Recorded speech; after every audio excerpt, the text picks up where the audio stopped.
여러분은 몇 년 전부터 이 빅데이터라는 말을 많이 들어보셨을 겁니다. 빅데이터에서 중요한 것은 크고 복잡한 그 데이터로부터 가치 있는 것을 추출하고 또 결과를 분석하는 기술이겠죠. 이 빅데이터가 우리 삶에 얼마나 깊이 들어와 있냐면 우리 핸드폰은요, 우리가 검색한 것들을 잘 기억했다가 우리가 다른 어떤 사이트에 들어갔을 때 그것과 연관된 광고들을 보여줍니다. 무섭죠? 그래서 그런 우스갯소리도 있잖아요. 앞으로는 우리가 음식점에 들어가면 이 AI가 내 얼굴을 스캔하고 그리고 내 감정을 스캔해서 오늘 너는 이게 먹고 싶을 것이다 라고 AI가 우리에게 메뉴를 추천해 줄 거라는 거죠.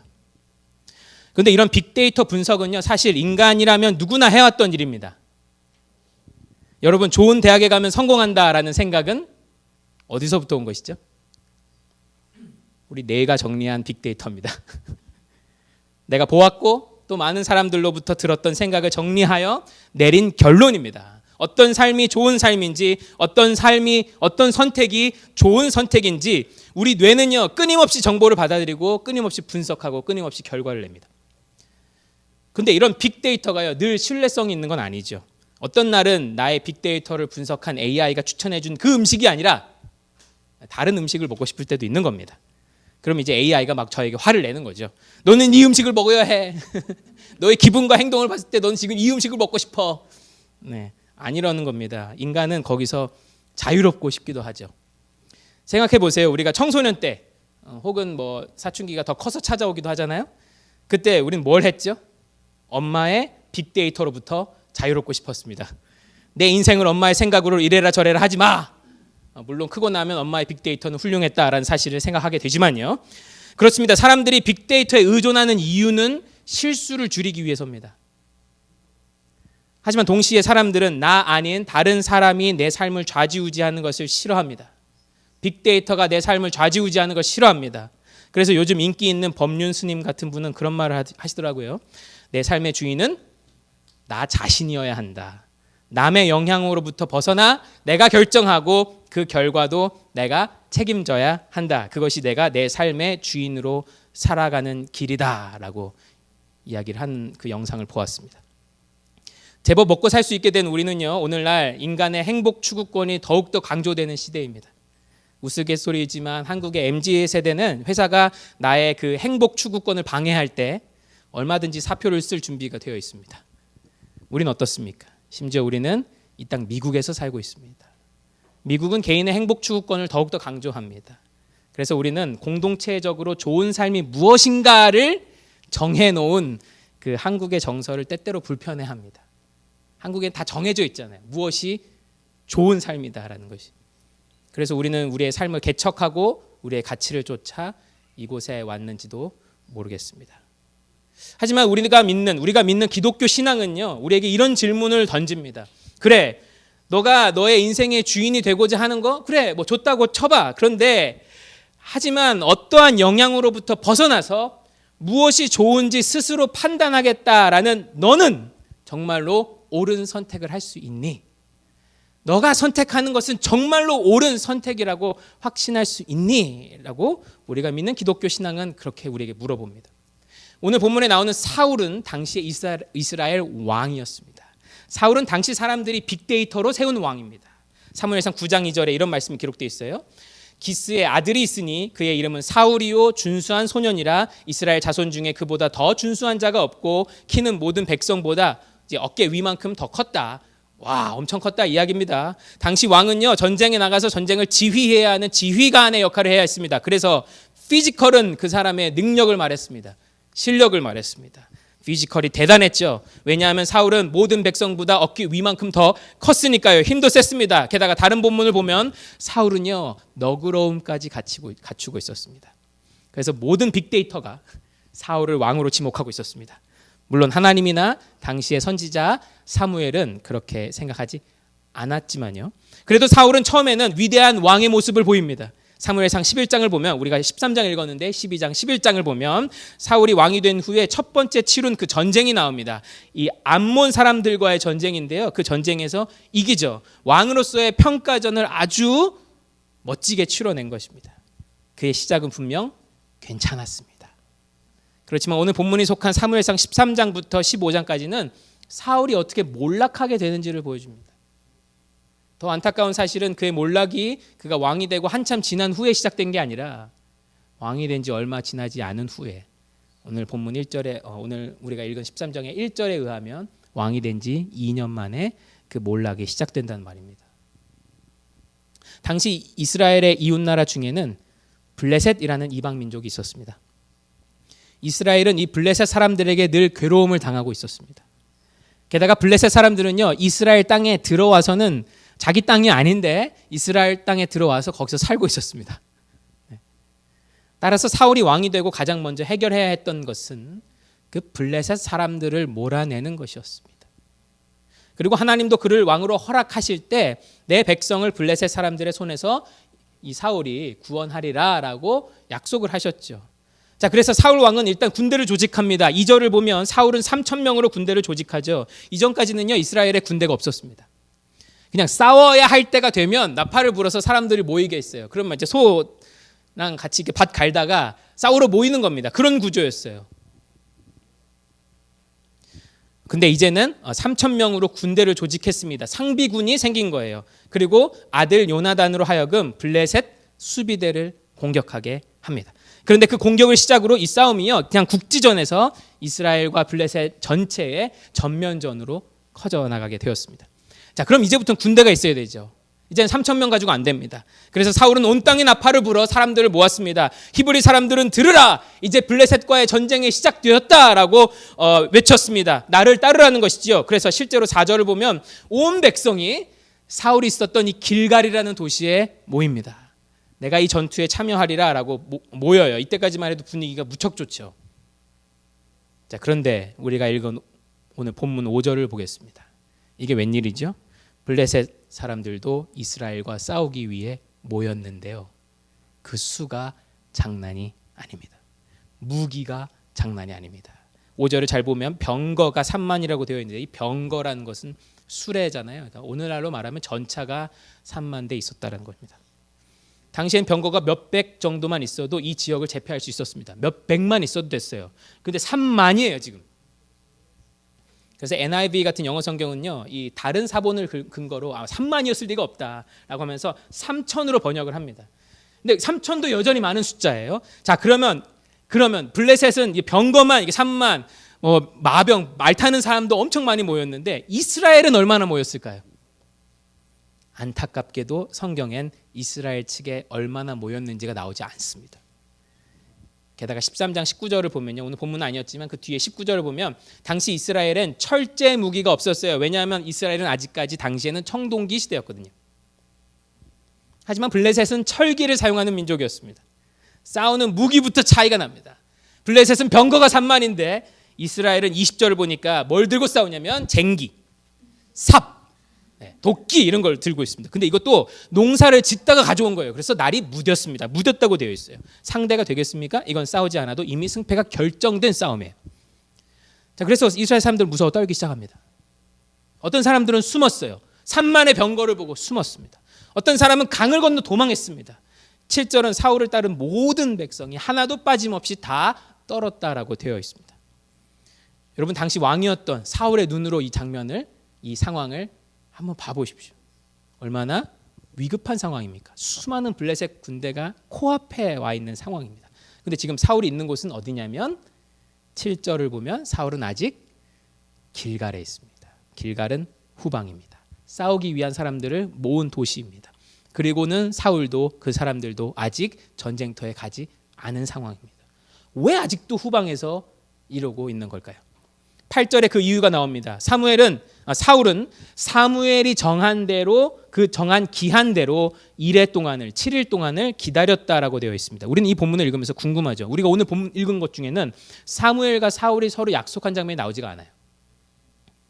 사울이 언제 사무엘과 이런 약속을 했지? 사무엘은 선지자고 하나님의 사람이었고 사울은 왕이었어요. 근데 사무엘이 사울에게 너 7일 동안 그 길갈에서 기다려라는 말을 했다는 겁니다. 오늘 본문엔 나와 있지 않아요. 근데 우리가 앞서 사무엘상 10장 8절을 보면요, 사무엘이 예전에 사울에게 이런 말을 했던 것이 나옵니다. 자, 그 부분을 읽어볼게요. 너는 나보다 앞서 길갈로 내려가라. 내가 내게로 내려가서 번제와 화목제를 드리리니 내가 내게 가서 너의 행할 것을 가르칠 때까지 7일을 기다려라. 이거는 옛날에 한 약속이고 이미 그 약속은 11장에서 종료가 되고 이루어진 것처럼 보여요. 하지만 사무엘은 그 뒤에도 사울이랑 이런 약속을 계속했던 것 같아요. 무슨 큰일이 있으면 너가 길갈에서 7일을 기다려라. 그럼 내가 지난번처럼 이번에도 가서 너가 7일 기다리고 있으면 내가 가서 번제와 화목제를 드릴 건데 우리 하나님께 예배 드리고 내가 하나님께 너가 무엇을 해야 할지 듣고 너에게 알려주겠다라고 그런 약속을 했던 것으로 보입니다. 그리고 그것은 선지자와의 약속뿐만 아니라 하나님과의 약속, 사울이 하나님과 맺은 약속이기도 했죠. 따라서 오늘 보면 8절을 미루어 보아 생각하면 사울과 사무엘 선지자 사이에는 아마 또 다른 약속이 있었던 것으로 보입니다.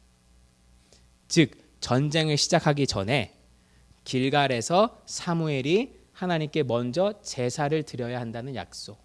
사무엘이 내가 길갈에 갈 테니까 너가 길갈에서 나를 7일을 기다려라 라는 그 약속이 10장 이후에도 계속 있었던 것 같아요. 그래서 사울도 처음에는 길갈에서 사무엘을 기다렸습니다. 근데 약속한 7일이 꽉 차도록 기다려도 사무엘이 오지를 않는 겁니다. 이 상황을 다시 한번 생각해 보시겠습니까? 지금 상황은 전쟁 상황이에요. 전쟁은 이미 시작되었고 블레셋 군대는 이미 코앞에까지 와 있습니다. 그러나 정작 지휘관이었던 사울은 아직 길갈의 후방에 있습니다.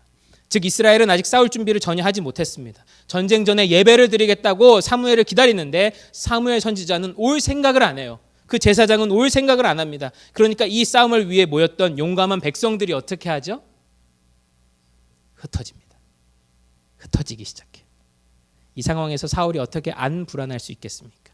어떻게 안 초조할 수 있겠습니까? 우리가 사울이라도 그랬겠죠. 그래서 사울이 어떤 방법을 선택합니까? 사울은 하나님과의 약속을 어기고 선지자와의 약속을 어기고 사무엘을 기다리지 않고 자신이 직접 하나님께 제사를 드립니다. 사무엘이 분명 나 도착할 때까지 7일을 기다려라고 했는데 그래서 내가 가서 번제와 화목제를 드리고 너가 할 일을 당신이 할 일을 알려드릴게요 라고 했는데 사울은 그것을 기다리지 못했습니다. 그래서 9절을 보니까 사울은 번제와 화목제를 직접 드리려 하죠. 사울은 먼저 번제를 드렸습니다.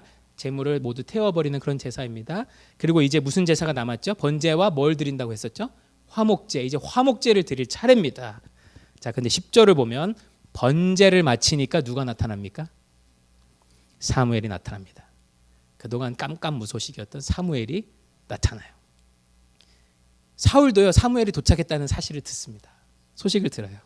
그리고 사울은 사무엘에게 인사하기 위해서 사무엘에게 갑니다. 거기 성경의 그 밑에 각주에 보면요, 축복하기 위해서라고 되어 있어요. 심지어 사무엘은 사울은 기쁘게 사무엘을 만나러 가죠. 근데 7일 만에 찾아온 사무엘의 반응이 좀 쌀쌀맞습니다. 사무엘은 첫마디에 왕이시여 무슨 일을 하고 계셨습니까? 라고 묻습니다. 여러분 이것은 사울 입장에서 보면 굉장히 억울하고 기가 찬 이야기입니다. 사울이라고 왕이라고 사무엘을 기다리지 않았습니까? 사무엘 없이 제사를 드리고 싶었겠습니까? 아니죠. 왜 사울이 스스로 제사를 드렸습니까? 사울은 이제 그 합당한 이유를 이야기하기 시작합니다. 11절 이렇게 나와 있어요. 사울이 가로되 백성은 나에게서 흩어지고, 첫 번째 백성은 흩어지더라는 겁니다. 둘째, 당신은 정한 날에 오지 않았고 7일 다 찼는데 당신이 오지 않았다는 겁니다. 세 번째, 블레셋 사람들은 믹마스, 즉 바로 앞에까지 쫓아와서 진을 쳤다. 블레셋이 모여있다. 이 세 가지 이유를 들었습니다. 다 합당한 이유입니다. 넋놓고 기다릴 수 없었다는 겁니다. 여러분은 이런 행동을 한 사울을 뭐라고 하실 수 있겠습니까? 그리고 사울은 이어서 자기가 스스로 제사를 드릴 수밖에 없었던, 약속을 어기고 그 제사를 드릴 수밖에 없었던 또 하나의 이유를 이야기합니다. 그것이 12절입니다. 12절을 좀 쉽게 말하면 이렇습니다. 제 생각에 이제 곧 블레셋 사람들이 나를 치러 길갈까지 내려오게 생겼는데 나는 이 전쟁 전에 여호와께 은혜를 구하지도 못한 상태가 아닌가, 이런 생각이 드는 겁니다. 그래서 부득이 제가 제사를 드릴 수밖에 없었습니다. 블레셋 사람들이 나를 치러 여기까지 왔는데 이제 곧 들어올 텐데 나는 여호와께 은혜를 구하는 예배를 아직 하지 못했기 때문에 그래서 내가 부득이 이 제사를 드릴 수밖에 없었습니다라고 얘기합니다. 어찌 보면 지금 사울의 행동은요, 믿음의 행동처럼 보입니다. 전쟁에 나가기 전에 하나님의 은혜를 먼저 구하겠다라는 거잖아요. 근데 당신이 안 오니까 내가 그냥 구하고 시작하겠다라는 거잖아요. 우리도 어떤 큰일을 앞두고 기도를 많이 하지 않습니까? 전쟁에 나가는데 하나님께 호의는 구해야 하겠고, 그래서 사울이 직접 제사를 드렸다 이겁니다. 여러분은 이런 사울의 행동에 대해 어떻게 생각하십니까? 책임감 있는 행동이 아닙니까? 우리는 점점 사울의 상황이 이해되기 시작하고 점점 사울의 행동에 동의하고 싶어집니다. 왜 그럴까요? 우리는 점점 사울의 행동에 설득되기 시작합니다. 왜 그럴까요? 우리도 사울과 같은 생각을 가지고 있기 때문입니다. 그 생각이 무엇입니까? 실패하면 안 돼. 꼭 성공해야 돼. 입니다. 우리가 살아가면서 빅데이터를 통해서 아니면 우리의 삶에서 우리 스스로 선택하였든 상관없이 우리가 가지고 있는 공통된 생각이 있습니다. 그것은 실패하면 안 돼. 성공해야 돼. 입니다. 실패냐 성공이냐의 시각으로 보면 사울은 무척 옳은 일을 한 겁니다. 그렇죠? 사울은 병사들이 도망가는 것, 사무엘이 늦어지는 것, 블레셋이 모여 있는 것을 보았습니다. 그의 시선은 거기에 가 있었어요. 그의 시선은 정확했습니다. 그의 분석은 정확했어요. 그의 빅데이터 분석은 정확했습니다. 여기서 더 지체되면 안 됩니다. 책임감 있는 결정을 내려야 했습니다. 그래서 하나님과의 약속을 어기고 본인이 제사를 드립니다. 그러나 이런 행동에 대해 성경은 어떤 평가를 내립니까? 그는 왕으로서의 자격을 잃게 되죠. 그 한 번의 실수에 말입니다. 이제 몰락의 길을 걷게 됩니다. 사울의 행동은 자기 자신이 자기 인생의 주인이 될 때 나오는 행동입니다. 사울의 행동은요, 자기가 자기 인생의 주인이 될 때 나오는 행동입니다. 내 인생의 주인이 내가 될 때, 특별히 하나님을 믿는 사람들은 무엇을 하냐면 하나님을 이용하려고 합니다. 하나님을 이용하려고 해요. 하나님 계획은 내가 다 세워두었습니다. 하나님 그 계획을 도와주시기만 하면 됩니다. 그래서 그 계획을 놓고 하나님께 기도합니다. 철저하게, 자세하게 하나님께 알려드립니다. 심지어 어떻게 하면 하나님이 이것을 더 잘 이루어 주실까를 고민하기 시작합니다. 그래서 한국에서는 수능 100일 전부터, 수능은 이제 그 대학 입시 시험인데 수능 100일 전부터 새벽 기도에 참석하는 사람이 놀랍게도 많아집니다. 어찌 보면 이런 신앙은 주술적인 신앙과 다를 게 없어 보입니다. 내가 더 열심히 기도하면 하나님이 들어주실 거다. 내가 더 하나님을 기쁘시게 하면 하나님이 내게 복 주실 거다. 하나님 제가 이만큼 했습니다. 그러니까 제게 이만큼 주셔야 되는 건 당연하잖아요. 그의 인생의 주인은 누구입니까? 철저하게 나입니다. 내가 계획 다 세워놨습니다. 하나님을 도와주시기만 하면 됩니다. 내가 하나님을 위해 사는 것이 아니라 하나님이 나를 위해 존재하는 것이죠. 내 인생의 주인이 내가 될 때 우리는 성공이냐 실패냐에 목숨을 걸게 됩니다. 내 인생의 주인이 내가 될 때 우리의 신앙은 기복주의 신앙으로 변질되게 됩니다. 여러분, 우리는 왜 사울이 이해되었을까요? 잘한 거 아닌가라는 생각이 왜 들었을까요? 우리도 성공해야 한다, 실패하면 안 된다라는 사울과 동일한 생각을 가지고 있었기 때문입니다. 전쟁은 이겨야죠. 우린 물론 이렇게 얘기하는 사람 있을 겁니다. 저는 안 그래요, 목사님. 저는 과정을 더 중요하게 여겨요. 전 실패해도 거기서 무엇을 배웠는지 더 중요하게 여겨요 라는 말하는 사람들도 있을 겁니다. 그런데 정작 급한 상황이 되잖아요. 그러면 안 나와요. 사람은 안 그럽니다. 뭐 그리 아니하실지라도 감사합니다. 그러면 안 나와요. 네. 속마음까지 그렇게 말하는 건 어렵습니다. 자, 그렇다고 내가 내 삶의 주인이 되면 우리는 소망을 가질 수 있습니까? 내가 내 삶의 주인이 되면 소망을 가질 수 있습니까? 아닙니다. 가장 안타까운 것은 우리가 믿는 이 신앙이 우리에게 계속 던지는 그 질문이죠. 우리는 무엇이 옳은 선택인지 그것을 알 수 있는 능력이 없다는 것입니다. 아무리 우리가 빅데이터를 수집하고 아무리 우리가 우리 자신이 원하는 것을 선택한다 할지라도 그것이 결과적으로 나에게 좋은 것인지 아닌지는 우리는 알 수가 없습니다. 그래서 전화위복이라는 속담도 있잖아요. 왜냐하면 내가 이게 잘못된 건 줄 알았는데 나중에 잘 되는 일도 있잖아요. 우리는 모르는 겁니다. 우리는 그런 지혜가 없어요. 우리는 내가 그토록 원하고 그토록 선택한 이것이 나에게 좋은 것일 거다라는 것을 확신할 수 있는 지혜와 능력이 없습니다. 그럼 어떻게 해야 돼요? 다 그렇게 살지 않습니까? 내 인생의 주인은 내가 되든지 아니면 빅데이터를 사용해서 남이 제일 좋은 길이라고 생각하는 그 길을 나도 걷든지 그런 삶을 걷지 않습니까? 살지 않습니까? 대체 어떻게 살아야 된단 말이에요. 대체 성경으로 돌아오겠습니다. 우리가 믿는 기독교 신앙은요, 우리 삶의 주인이 예수 그리스도여야 한다라고 말합니다. 우리 삶의 주인이 예수 그리스도, 그분이 우리 삶의 유일한 왕이다라고 말합니다. 우리가 믿는 신앙 고백에서 죄라는 말이 많이 나오는데 이 죄라는 것은 이런 뜻입니다. 죄는요, 그리스도가 나의 주인이심에도 불구하고 그 그리스도를 거부하고 스스로 내가 내 인생의 주인이 되고자 하는 본성과 상태를 말합니다. 내가 내 인생의 주인은 나야. 내 인생의 주인은 나야. 내가 그리스도 무시하고 내가 알아서 살아갈 거야 라는 그 본성과 상태가 바로 죄라고 말합니다. 따라서 성경이 당신이 죄인인 것을 아십니까? 라고 물을 때 그 질문은요, 당신이 얼마나 잘못된 생각을 하고 있습니까? 를 묻는 게 아닙니다. 잘못된 행동을 하고 있습니까? 를 묻는 게 아닙니다. 당신이 얼마나 어렸을 때 사탕을 훔쳐 먹었습니까? 를 말하는 게 아닙니다. 당신이 얼마나 회사에 돈을 가지고 갔습니까? 를 말하는 게 아닙니다. 당신이 죄인입니다 라는 말은 당신이 이런 잘못된 일들을 하였습니다 라고 말하는 게 아닙니다. 성경이 말하는 죄인이라는 당신이 주인이 된 이 삶에서는 아무런 소망이 없다는 사실을 아십니까? 라는 질문입니다.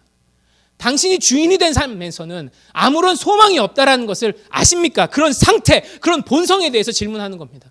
우리는 아무리 우리가 노력해도 무엇이 가장 옳은 것인지 알 수가 없습니다. 찾을 수가 없어요. 아무리 빅데이터의 도움을 받아도, 아무리 우리의 감정이 원하는 것을 한다 할지라도 그것이 나에게 과연 좋은 것인가에 대한 것은 우리가 알 수가 없습니다. 그런데 우리 그리스도인들은 그리스도를 주인으로 모시고 사는 사람들입니다. 왜냐하면 그리스도께서 옳은 길을 알려주실 수 있기 때문입니다. 네. 여전히 우리는 내가 주인인 삶을 살아갑니다. 하나님은 그런 내가 주인된 삶을 위해 필요할 뿐이죠. 오늘 본문의 사울뿐만이 아닙니다. 사무엘상 4장 좀 앞으로 넘어가면요, 앞으로 나가면 엘리 제사장이라는 사람이 나옵니다. 근데 이 제사장은요, 이때도 블레셋과의 전쟁이었어요. 이 블레셋과의 전쟁에서 승리하기 위해 하나님의 언약궤를 가져오라고 합니다. 그리고 사람들과 함께 그 언약궤에다가 우리를 승리하게 해주소서라고 말합니다. 하나님을 조종하는 거죠. 그들의 인생에 하나님이 필요했기 때문입니다. 그들의 주인이 하나님이 아니라 그들 자신이었기 때문입니다. 그러자 엘리 제사장도 오늘 본문의 사울처럼 몰락의 길을 걷게 됩니다. 우리는 이들의 모습을 보면서 그들의 믿음이 왜 그러지? 비웃지만 사실 우리도 이들과 똑같습니다. 우리도 기도할 때마다 하나님을 불러와서 하나님으로 하여금 내가 주인된 이 일들을 헤쳐나갈 수 있도록 해달라고 기도합니다. 이런 설교를 몇 번이나 들어도 우리의 기도는 변하지가 않습니다. 오히려 묻죠. 목사님, 그럼 뭘 기도해야 돼요? 우리가 바라는 것이 기도하지 말라고 하시면 그럼 뭘 기도해야 합니까? 라고 묻습니다. 또 어떤 사람들은 극단적으로 더 행동합니다. 하나님이 말씀하실 때까지 아무것도 안 합니다. 하나님이 주인이시니까 하나님이 말씀하실 때까지 난 아무것도 안 한다는 겁니다. 그래서 왜 기도만 하고 있습니까? 물으면 하나님이 아직 응답을 해주시지 않았다라고 말합니다. 어쩌면 멋진 신앙인의 모습처럼 보일 수 있습니다. 하지만 자신의 모습을 더 살펴봐야 합니다. 우리는 어쩌면 실패하지 않고 싶어서 그러는 것일 수도 있습니다. 하나님의 응답을 받고 하면 나는 이 일을 실패하지 않겠지라는 결국엔 그 마음에도 속마음을 들여다보면 성공이냐 실패냐의 그 프레임 속에 빠져 있는 것입니다. 그리고 혹시나 응답인지 이명인지 어떤 게 있었어요. 그래서 무엇을 했는데, 그래서 내가 이거 음성을 들었다 싶어가지고 무엇을 했는데 실패하잖아요. 그럼 하나님께 따집니다. 하나님, 당신이 하라고 했는데 왜 이래요? 어떤 사람들이 하나님의 응답을 미치도록 기다리는 것은 좋은 것일 수도 있지만 그 내면을 돌아봐야 합니다. 어쩌면 그 사람도 똑같이 실패하고 싶지 않았을 수도 있는 거예요. 다시 한번 묻습니다. 주인이 누구입니까? 사울에게 주인은 누구였습니까? 그 자신이었습니다. 그리고 하나님은 그의 승리를 위해 존재해야만 하는 분이었습니다. 하나님과의 약속을 지키는 것보다는 승리를 하는 것이 중요했습니다. 그리고 그 믿음은 그에게 승리가 아니라 멸망을 가져다 주었습니다. 저도 목회를 하다 보면 오늘 본문의 사울과 같을 때가 많습니다. 하나님이 함께 하셔서 이 교회를 세워주십시오 이렇게 기도합니다. 기도만 들으면 잘못된 것이 없죠. 그러나 제 속에는 그런 기도와 함께 아주 검은 마음이 꿈틀거립니다. 하나님, 이 교회가 건강하게 세워져서 제가 좀 더 편하고 우리의 능력을 증명하고 우리가 좀 더 이름을 날릴 수 있도록 해주십시오. 당신은 이 일을 위해 존재하는 분입니다. 그러나 그때마다 그런 마음이 조금씩 생길 때마다 저는 기대와는 달리 오히려 험난한 파도를 만납니다. 제 나름의 좋은 의도가 어떤 성도님들의 오해를 불러일으키기도 합니다. 설교도 잘 써지지가 않습니다. 요즘도 그래서 제가 제 마음을 다시 계속 돌아보고 있습니다. 몸이 아프고 자비가 없어지며 마음이 우둔해집니다. 그럴 때 하나님 조용히 부르시죠. 너 이 일의 주인이 누구냐? 여전히 내가 I, my, me, mine 이렇게 외치고 있는 저에게 하나님은 조용히 물으십니다. 이 일의 주인이 누구냐? 누구의 영광을 위해서 하냐? 제가 존경하는 목사님 제게 이런 기도를 가르쳐 주셨어요. 제가 이 자리에 있음은 그리스도께서 내 인생의 주인이기 때문입니다. 제가 무엇이 되기 위해 하나님을 이용하려고 하지 말고 하나님이 나의 주인이 되셔서 내가 그 주님을 섬기며 살아갈 수 있게 해주십시오. 무척 어렵습니다. 근데 예수님도 그게 어렵다는 사실을 아셨어요. 죄악된 본성을 가진 우리가 그것이 무척 어렵다는 사실을 아셨습니다. 그래서 예수님이 어떻게 하셨죠? 예수님이 먼저 이 순종의 삶을 사셨습니다. 그리스도께서 이 땅에 오셔서 어떤 일을 하셨습니까? 하나님의 뜻에 죽기까지 순종하셨습니다. 그래서 결국 어떻게 되셨습니까? 예수님이 하나님의 뜻에 순종했는데 결국 죽으셨죠. 고통스럽게 죽으셨습니다. 단순히 육체적인 고통이 아니라 죄의 대가라는 어마어마한 고통을 가지고 죽으셨어요. 정말이지 죽기까지 순종하셨습니다. 우리가 할 수 없는 순종을 예수님이 하셨습니다. 하지만 그 죽음이, 그 순종이 어떤 결과를 가져왔습니까? 그를 믿는 우리 모두를 살리셨죠. 그리고 예수님도 살아나셨습니다. 여러분, 예수님이 성공이냐 실패냐, 성공만을 생각하셨다면 어땠을까요? 예수님은 하나님의 아들입니다. Jesus Almighty. 다 하실 수 있는 분이에요. 예수님께서 손가락 한번 튕기면 이 세상 모든 사람들이 구원받는 그 능력이 예수님께 없으셨을까요? 아니, 하다못해 십자가에 못 박히셨을 때 툴툴 털고 내려오실 능력이 예수님께 없었을까요? 성공이냐 실패냐 따진다면 예수님께 그 유혹이 없었을까요? 저는 예수님을 생각할 때 이 부분을 묵상하면 정말 깜짝깜짝 놀랍니다. 모든 것을 할 수 있는 예수님께 더 쉬운 길이 있다는 것이 얼마나 고통스러운 일이었을까? 모든 것을 하실 수 있는 예수님께 더 쉬운 길이 있다는 사실이 얼마나 고통스러운 일이었을까?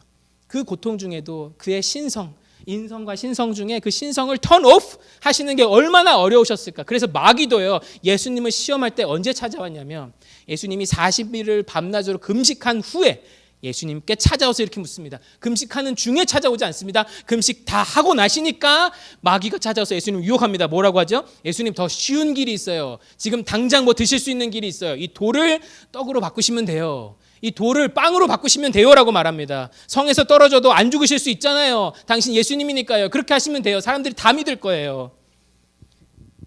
저한테 절 딱 한 번만 하시면 돼요. 더 쉬운 길이 있어요 라고 마귀는 유혹했습니다.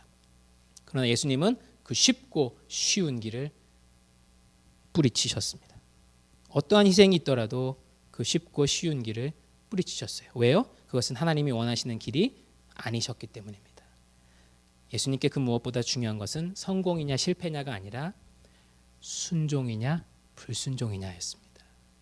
성공이냐 실패냐, 모든 빅데이터가 지지하고 모든 우리의 원하는 것이 지지하는 그 성공이냐 실패냐의 생각이 아니라 예수님께 중요한 것은 순종이냐 불순종이냐였습니다. 순종이냐 불순종이냐, 피해를 각오하는 순종, 패배를 각오하는 순종, 죽음을 각오하는 순종이었죠. 그러나 예수님이 먼저 그 길을 가셔서 우리에게 보여주신 게 있습니다. 그것은 안 죽는다는 겁니다. 안 실패한다는 겁니다. 여러분, 사무엘은 지금 그걸 말하고 있습니다. 성공이냐 실패냐의 세계관에서는 사울이 한 행동이 얼마든지 인정받고 칭찬받을 수 있어요. 사울은 정말 위대한 결단을 한 겁니다. 만약에 현실 정치였으면 사울은 정말 칭찬받을 만한 일을 한 것이죠. 그러나 사울은 누구였습니까? 현실 정치를 해야 하는 사람입니까? 아닙니다. 하나님 나라의 백성들을 하나님 나라의 백성들을 하나님 대신 다스려야 할 왕이었어요. 사울은 블레셋 왕이 아니었습니다. 사울은 암몬 사람들의 왕이 아니었어요. 사울은 하나님 나라의 백성들의 왕이었습니다. 근데 지금 가진 사울의 세계관이 뭡니까? 다른 나라 왕들과 똑같은 생각이었습니다. 사무엘은 지금 선지자는 그것을 비판하고 있는 겁니다. 그것이 13절입니다. 왕의 하나님 여호와께서 왕에게 내리신 명령을 지키지 아니하였도다. 너가 그냥 왕인 줄 알았네. 하나님이 부르신 왕이었는데 너가 그냥 왕인 줄 알았네, 이 말입니다. 똑같은 말 14절에 또 나옵니다. 여호와께서 왕에게 명령하신 바를 왕이 지키지 아니하였으므로. 만약에 사울이 하나님의 명령에 순종했으면 사울의 왕좌는 영광스럽고 길었을 것입니다. 물론 하나님이 다윗을 준비하셨겠지만 꼭 사울의 비극적인 죽음을 통해서 다윗을 준비하시진 않았을 거예요.